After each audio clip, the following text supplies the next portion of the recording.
Hi guys, kakatapos ko lang maligo. Grabing init.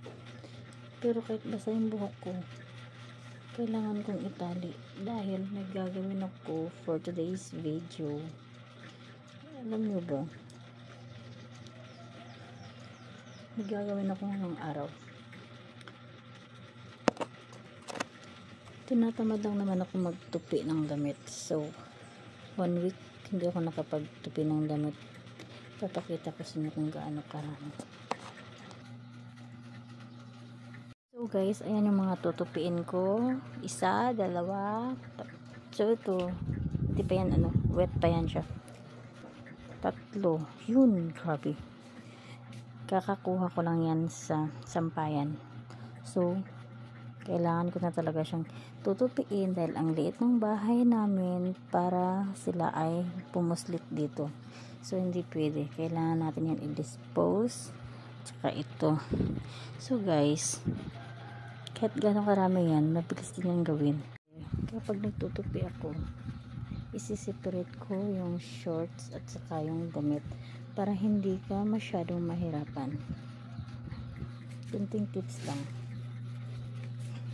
Kasi kapag nakaseparate yan, nakaseparate ang shorts, panties, tsaka damit, hindi ka mahihirapan na magtupi.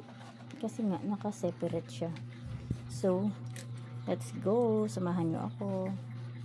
So, first, dahil malinis na itong dito sa may floor mat, malinis, ba? Malinis naman yan. Diyan ko na ilalagay yung mga shorts at saka damit.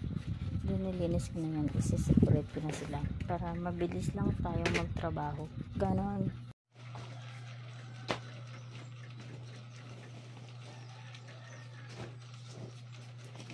Isi-separate ko yung mga shorts.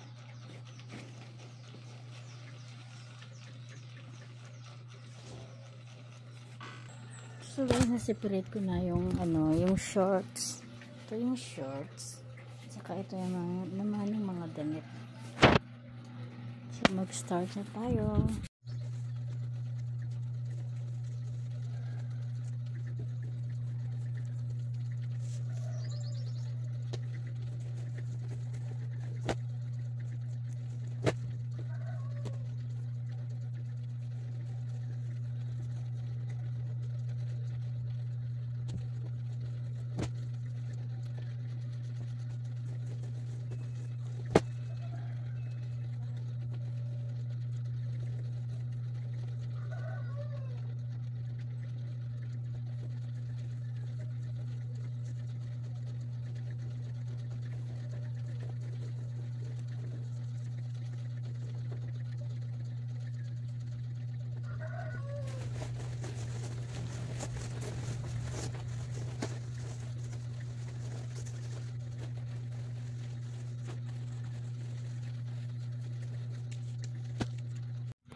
Ang init, grabe.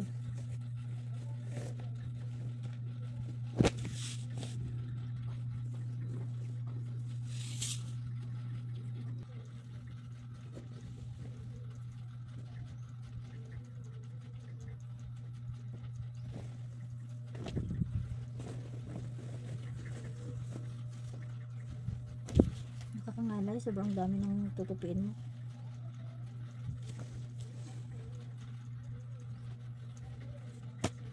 Nakakatamad kasi magtupi guys, lalo na kapag nakahanger.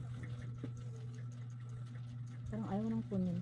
Parang yung tipong gusto mo lang hanggang mauubos na lang sa hanger, sa sampayan ng yung mga damit. Ganang level. Kasi kakapagod kasi magtupi. Ayan tuloy. Dumami. Diba?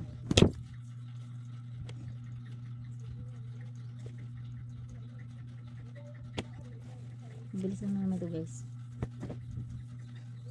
Kasi nga naka-separate. Hindi mo isi-separate, talagang mapapagalan ka.